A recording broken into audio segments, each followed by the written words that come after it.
Le 10 février 2023, un accident a mis au jour et a levé le voile sur le tabou des réseaux pédocriminels en France. En effet, un humoriste de renom français a percuté la voiture d'une famille de Turcs, et ce qui a causé la mort du bébé que portait la jeune femme d'origine turque et des blessures et des séquelles irrémédiables pour le conducteur turc et son fils, également d'origine turque. Cet accident, qui laisse de nombreuses victimes et qui a provoqué l'homicide d'un enfant, d'un bébé à venir, lève le voile sur le tabou des réseaux pédocriminels en France. En effet, du contenu pédopornographique a été décelé sur un des PC du chauffard.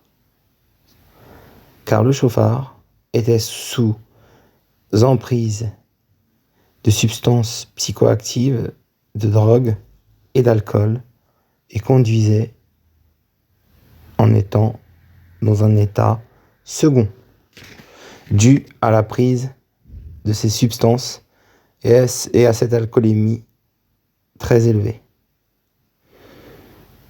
Des perquisitions de la brigade de protection des mineurs ont permis de mettre au jour 2 contenus pédopornographiques sur le PC de ce chauffard. Ce fait divers, largement diffusé dans les médias mainstream, qui sont à plat ventre devant l'exécutif et qui bâillonnent la réalité de ce fait divers, met au jour une pédocriminalité de réseau d'élite qui remonte au balai rose dans les années 70, où un président du Sénat fut démis de ses fonctions car il organisait des balais roses en Île-de-France dans une propriété cossue du 78. L'accident du 10 février 2023, où ce chauffard revenait d'une partie fine où 5 à 6 convives fortement alcoolisés et sous substances de cocaïne et de psychoactifs s'adonnaient à une orgie sexuelle en groupe. Cet accident, c'est l'arbre qui cache la forêt d'une pédocriminalité de réseau. Car du contenu pédopornographique a été trouvé sur le PC de ce chauffard, et qu'il ne faut pas oublier que la consommation continue sur la durée de substances psychoactives, de cocaïne, de drogue, d'alcool et de médicaments antidépresseurs désinhibe au point d'enlever toute notion de la réalité, toute notion du bien et du mal, et de déresponsabiliser par effet de groupe ces partouzeurs lors de ces parties fines.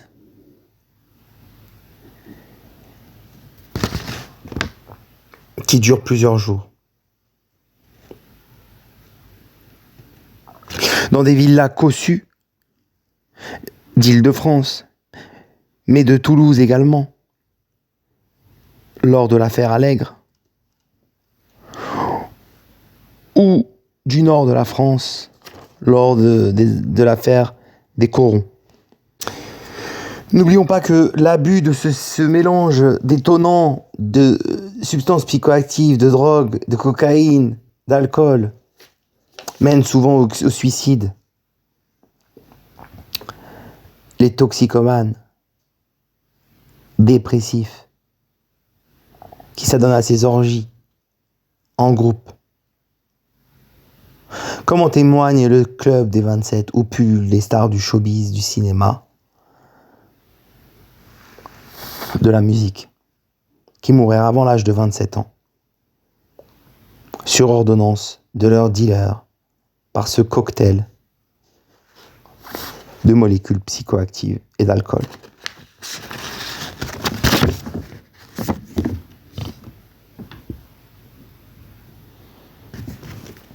Cet effet de groupe fait perdre toute responsabilité à ses partouzeurs, à ses partenaires de partie fine,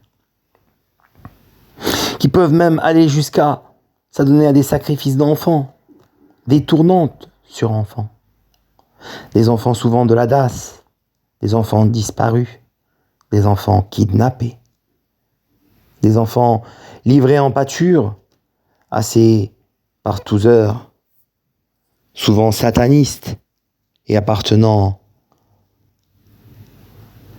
à des sociétés secrètes,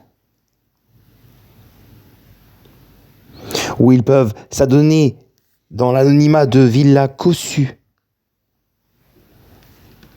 derrière des hauts murs, à leurs abjectes turpitudes et déviances sexuelles. L'État ne veut surtout pas entendre parler de ce réseau, de ces réseaux pédophiles, car ces réseaux existent bel et bien. Ces réseaux tuent et touchent tous les milieux, que ce soit de la mode, de la politique, du show business, des affaires, du cinéma, du journalisme, du sport, de l'éducation, et j'en passe, et jusqu'au plus haut sommet de l'État.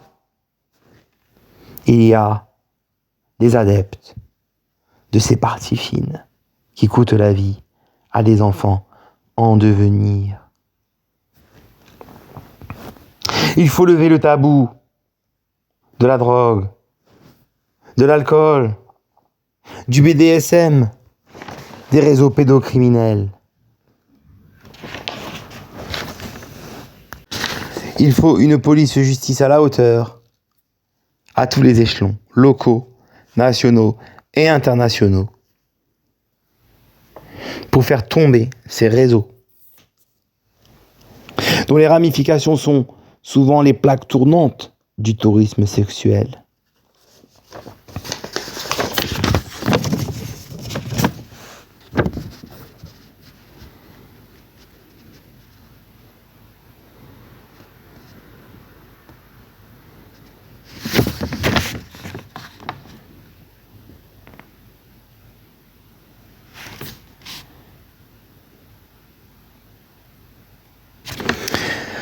Ayons une pensée pour la jeune femme turque, d'origine turque,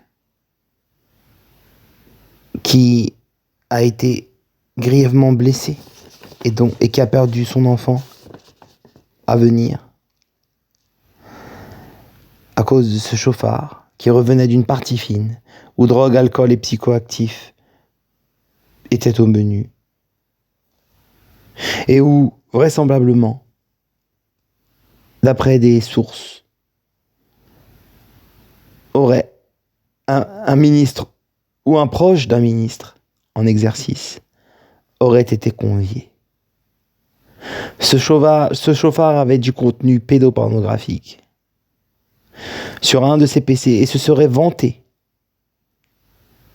à l'un de ses amis de pouvoir assouvir son désir sexuel sur 2 enfants de 7 et 9 ans, mis à sa disposition.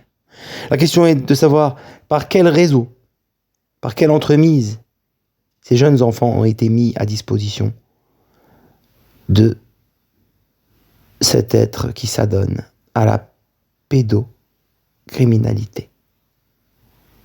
Ces enfants étaient-ils les victimes de cette partie fine du 10 février ? Qui protège ces réseaux ?